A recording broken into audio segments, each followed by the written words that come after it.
Welcome back, folks. We're back again. All right, so today we're going to talk real quickly about containers and closures. Okay, so your bottle and your lid, basically. This is Bull City Pepper Company's Golden Hurricane. Excellent sauce made with fatalities. It's really hot for a fatality sauce. But anyways, let's just kind of go through this a little bit. Containers, there's so many different kinds. You guys can see all these different containers we got down here. Most of them are glass. Well, all those are glass, actually. Of course, that's what you're going to be using. Like I said, if you're going to be doing something that's in the bags or the plastic containers, you will have to have your pH below 3.3, and you might have to use preservatives. And I don't suggest doing that, especially if you want to sell your stuff in the UK. But anyways, most of the people, you're gonna be using glass containers, but you still have to go through this and kind of learn the different containers and what they are.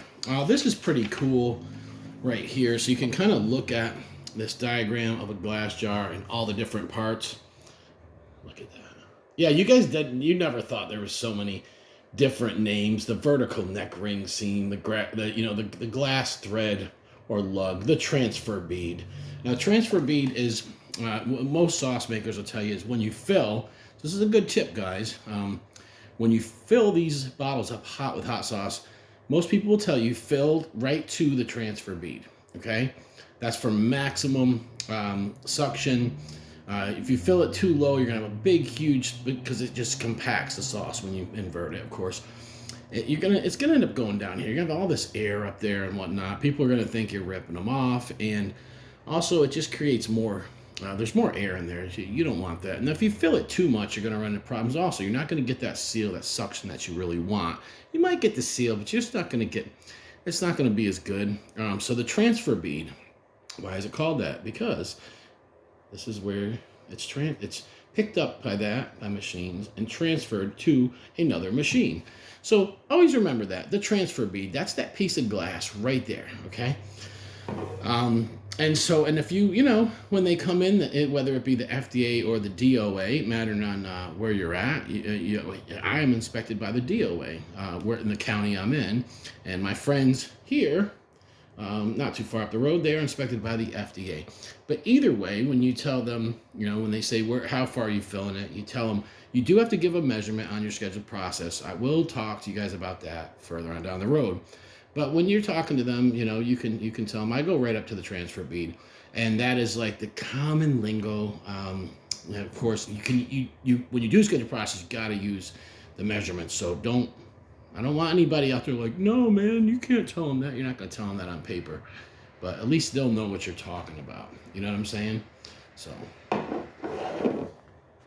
anyways, guys, like I was saying, you're going to see a lot of stuff in here about lubricants, stuff that you're really not going to need to know about. But it's still good to know all this stuff because, some of you are going to go into doing other things. And this is specifically what I'm talking about is for hot sauce. So anybody that's out there that's, that's into pickling, you can still watch my videos. You still have to take this course, of course, but I am really gearing this towards, people that want to start their own hot sauce company. Defects for glass containers. There's different lingo for different things.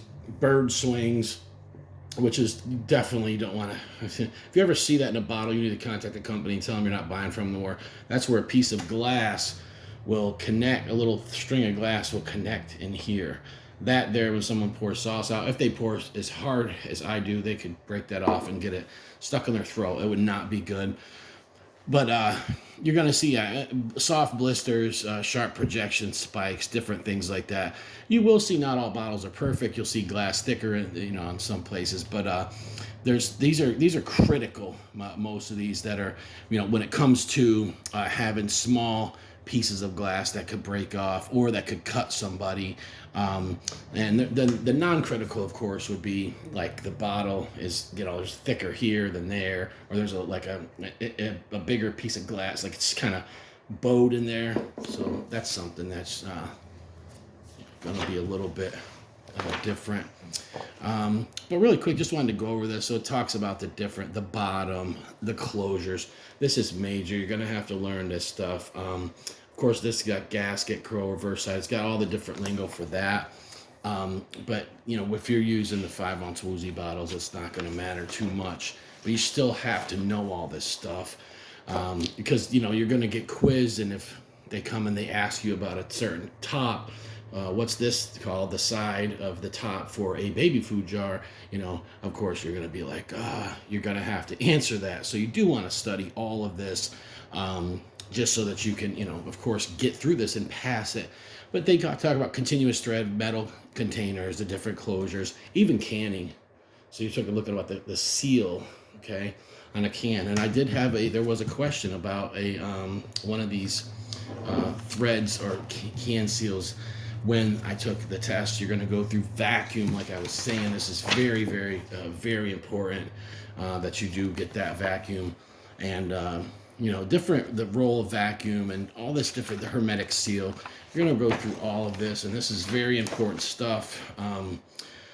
Plastic containers, bales, it just goes through every kind of container that you can imagine that acidified foods could be put into, even flexible containers in these pouches. So with that being said, I hope that this is just kind of showing you guys.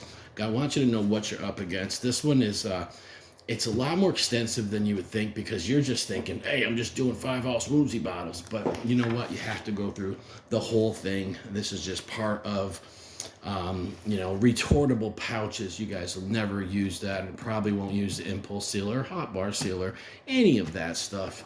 But, there's an evaluation of defects, container defects. This is, pretty extensive, but just read through it, get as much knowledge as you can.